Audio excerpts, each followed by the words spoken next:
Hello everyone. इस lesson में हम बात करने वाले हैं राष्ट्रीय वन नीति 1952 की। इसका दूसरा नाम जो है पुनरीक्षित राष्ट्रीय वन नीति। अब पुनरीक्षित क्यों बोला? क्योंकि इसके पहले एक वन नीति आ चुकी थी 1894 में। 1894 में आ गई थी, ये दूसरी थी। तो 1894 की वन नीति में क्या थी? कुछ कमियां थी। जब कमियां थी तो उनको दूर किया और 1952 की वन नीति आई। तो उन कमियों को दूर करके आई थी, इसलिए इसको पुनरीक्षित राष्ट्रीय वन नीति भी कहते हैं। अब थोड़ा सा मैं आपको वो दिखा दूं कि जो 1894 की वन नीति थी उसमें कमियां क्या थी। आप थोड़ा सा जल देख लें। जो 1894 की वन नीति की उसकी पहली कमी ये थी कि कृषि के लिए भूमि की मांग को कैसे हम पूरा करेंगे इसके बारे में नहीं बताया गया, जिससे जंगल का संरक्षण करना आसान नहीं था। लगातार कृषि भूमि का विस्तार हो रहा था, जंगल में दबाव बढ़ रहा था जनसंख्या बढ़ने से, अनेक उद्योग लगाए जा रहे थे, उनसे भी जंगलों को नुकसान हो रहा था। केवल वन विभाग द्वारा प्रबंधन किया जा रहा था, जो कि गैर वन विभाग के जो जमीनें थी उनके बारे में, वन भूमि के बारे में कोई बात नहीं की गई थी। यानी शासकीय भूमि और निजी भूमि के वनों का प्रबंधन कैसे होगा, स्पष्ट रूप से इसके बारे में बात नहीं की थी पहले की वन नीति ने। सतत उत्पत्ति या सतत वन प्रबंधन के बारे में बात नहीं की गई थी प्रथम वन नीति में। साथ में इस वन नीति में यह भी नहीं कहा गया था कि किस प्रकार से कृषि भूमि उपलब्ध कराई जाएगी, जबकि जनसंख्या लगातार बढ़ रही है। तो ये कुछ ऐसी कमियां थी, इस वजह से कहा गया कि नहीं, नई वन नीति, हम आज़ाद भी हो चुके थे 1947 में। ठीक है, आज़ादी के बाद 1947 में आज़ाद हुए, नई वन नीति की जरूरत पड़ी और आ गई 1952 में। तो इस वन नीति में क्या था, सबसे पहले हम देखते हैं। 1952 में पुनरीक्षित राष्ट्रीय वन नीति आई। ठीक है, जैसा कि मैंने बताया कि 1947 में हम क्या हुए? आज़ाद।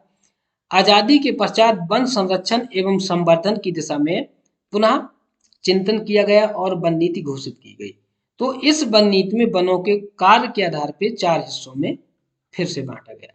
पहला रक्षण वन, फिर वही आ जाएगा जो हमारी जलवायु संचार के लिए आवश्यकता है। राष्ट्रीय वन, राष्ट्रीय वन कुल मिला के आप व्यापारिक वन वाला देख सकते हैं, जो इमारती लकड़ी वाला। ग्राम वन और वृक्ष भूमि, इन 4 हिस्सों में हमने वन को फिर से बांटा है। ठीक है, पहले भी 4 हिस्से थे, आप उसको देखिए प्रथम वन नीति में, और इस वन नीति के 4 हिस्सों में क्या अंतर है। तो जिन वनों को भौतिक स्थिति तथा जलवायु के दृष्टिकोण से सुरक्षित रखना आवश्यक हो, उन्हें रक्षण वन कहा गया। आप इसको ऐसे समझिए, जिनके काटने से हमारे पर्यावरण को नुकसान हो या वहाँ की भूमि को नुकसान हो, भूमि का क्षरण हो जाए, कटाव हो जाए, ठीक है, वहाँ का पर्यावरण बदल जाए, ऐसे जंगलों को हमने रक्षण वन में रखा। आप मैंग्रोव वन देख सकते हैं जो समुद्र किनारे होते हैं, जो पर्वत में वन होते हैं, पर्वतीय वन, मैंग्रोव वन। ठीक है, ऐसे जो वन होते हैं जो हमारी जलवायु के लिए, पर्यावरण के लिए, वहाँ की भौगोलिक स्थिति के लिए महत्वपूर्ण होते हैं, उनको हम रक्षण वन के अंतर्गत रखा। जिन वनों में देश की सुरक्षा, संचार और कुल मिला के आप कह सकते हैं औद्योगिक व्यापारिक आवश्यकताएं की पूर्ति टिकी हो, उनको राष्ट्रीय वन। सबसे महत्वपूर्ण आप सागौन, इमारती लकड़ी या अन्य किसी प्रकार की जो बहुत उपयोग की लकड़ी है, जो उपयोग उद्योगों में उपयोग होती है, ऐसी लकड़ी को हम राष्ट्रीय, यानी ऊपर वाला पर्यावरण धरातलीय के लिए जो महत्वपूर्ण थी रक्षण वन, जो व्यापारिक उद्देश्यों की, औद्योगिक उद्देश्यों की पूर्ति के लिए जो वन हो, वो राष्ट्रीय वन के अंतर्गत रखा गया। तो 2 हो गए, रक्षण वन और राष्ट्रीय वन। इसके बाद आता है ग्राम वन।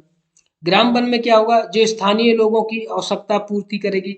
स्थानीय लोगों को मतलब अब औद्योगिक उपयोग नहीं, जैसे घरेलू उपयोग, डेली, अब गैस सिलेंडर तो अब आने लगे, पहले जो जलाऊ के लिए, आग तापने के लिए, है ना, या घरेलू जो छोटे मोटे घर बनाने के लिए, झोपड़ी झुपड़ी बनाने के लिए जो लकड़ी उपयोग होती थी, वो ग्राम वन के अंतर्गत रखा गया उन जंगलों को। इसके अलावा जो क्षेत्र समान वन प्रबंधन क्षेत्र से बाहर हो परंतु जलवायु एवं भौतिक दशाओं के सुधार के लिए आवश्यक हो, उनको वृक्ष भूमि के अंतर्गत रखा गया। इसको आप ऐसे समझिए कि सामान्य प्रबंधन से बाहर, यानी जिनका हम मैनेजमेंट तो नहीं कर रहे हैं लेकिन वो ये प्राइवेट लैंड हो सकता है या ऐसी जगह हो सकती है जो वन विभाग जिसका मैनेजमेंट नहीं कर रहा था, लेकिन उन जंगलों का जलवायु और भौतिक दशाओं के लिए बहुत ज्यादा महत्वपूर्ण हो, पर्यावरण के लिए बहुत ज्यादा उपयोगी हो, या आप बोल सकते हो जो मृदा क्षरण के लिए जिम्मेदार हो, ऐसे जंगलों को भी संरक्षण करने की जरूरत थी, और इन जंगलों को हम वृक्ष भूमि के अंतर्गत रखा गया है इस नीति में। तो आपको 4 हिस्से समझ में आ गए, रक्षण, राष्ट्रीय, ग्राम वन और वृक्ष भूमि। तो इस तरह से इन 4 हिस्सों में 1952 की वन नीति में जंगलों को फिर से बांटा गया है। इसके बाद इस नीति के अंतर्गत उद्देश्यों को मानव निर्मित वन क्षेत्रों में पशुचारण, जो झूम खेती, इनके भी जो इनको रोकने के लिए जो बात कही गई, झूम खेती कैसी रोकी जाए, ठीक है। लगातार जो हम प्रथम वन नीति में बात की थी कि जनसंख्या बढ़ी थी तो झूम कृषि भी बढ़ रही थी, तो उस झूम कृषि को कैसे रोका जाए। राष्ट्रीय वन नीति में स्पष्ट किया गया कि वनों के प्रबंधन के लिए वन विभाग की अत्यंत आवश्यकता है। जैसे बहुत सारे लोगों का ये मानना था कि वन विभाग की जरूरत नहीं है, क्यों? क्योंकि जंगल तो क्या है, प्राकृतिक है, और प्राकृतिक चीजों के लिए हमें वन विभाग की आवश्यकता नहीं है, जंगल खुद पैदा होगा, हम उपयोग करेंगे और अपने मन से पुनः पैदा हो जाएगा।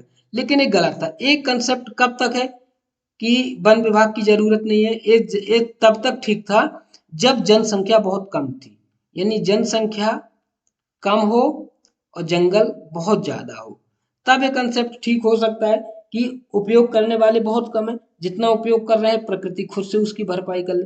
लेकिन जब आज जैसी स्थिति पैदा है जहां जनसंख्या इतनी ज्यादा है कि जंगल को उपयोग करने वाले इतने हैं कि यदि एक रात का मौका मिल जाए तो पूरा जंगल साफ हो जाता है, तो ऐसी स्थिति में बिना वन विभाग के मैनेजमेंट के जंगल नहीं रहेगा।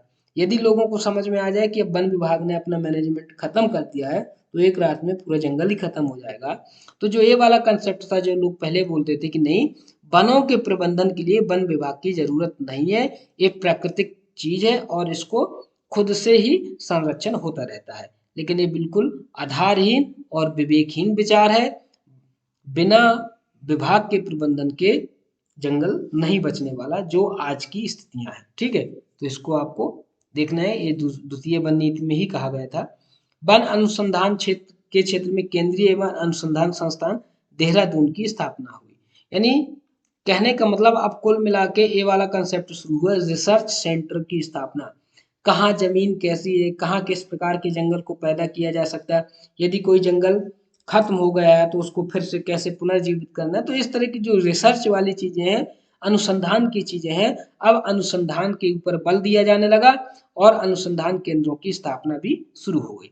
साथ ही यह भी सिफारिश की गई कि राज्य सरकारें भी अपनी समर्थ के अनुसार राज्यों में भी अनुसंधान केंद्र खोलेंगी, और जैसे मध्य प्रदेश में भी है, तो हर राज्यों को ये कहा गया कि आप अपने स्तर में भी अपने अपने राज्य की स्थितियों के अनुसार अनुसंधान केंद्र खोले। तो ये सारी चीजें क्या है, इससे विकास, रिसर्च और जो नई नई खोजें हैं, चाहे पौधों की बीमारियां हो, पेड़ों की बीमारियां हो, या नए पौधे पैदा करना या विलुप्त प्रजातियों को बचाना, तो ये सारे कंसेप्ट रिसर्च सेंटर में ही होते हैं, ठीक है। तो इस तरह से जितनी भी रिसर्च सेंटर है इनकी स्थापना हो जाती है, और मुख्य उद्देश्य आपको बताने का यही था कि जो दूसरी वन नीति थी इससे रिसर्च सेंटर खुले, ठीक है, और नए आधार से वैज्ञानिक प्रबंधन का बढ़ावा दिया गया, क्योंकि ये रिसर्च सेंटर अपना जो भी स्टडी करते हैं, पीएचडी, अब लोग फॉरेस्ट्री में देखिए पढ़ाई भी होने लगी, ग्रेजुएशन होता है फॉरेस्ट्री में, लोग पीएचडी करते हैं। तो यही है कि रिसर्च को बढ़ावा मिलता है कि किस क्षेत्र का जंगल कैसा है, यदि वो जंगल नष्ट हो रहा है तो किस वजह से नष्ट हो रहा है, उस जंगल में किन चीजों का दबाव अधिक है, तो ये सब इनका काम है अनुसंधान केंद्रों का, ठीक है। तो इस तरह से दूसरी वन नीति भी हमारी कंप्लीट होती है।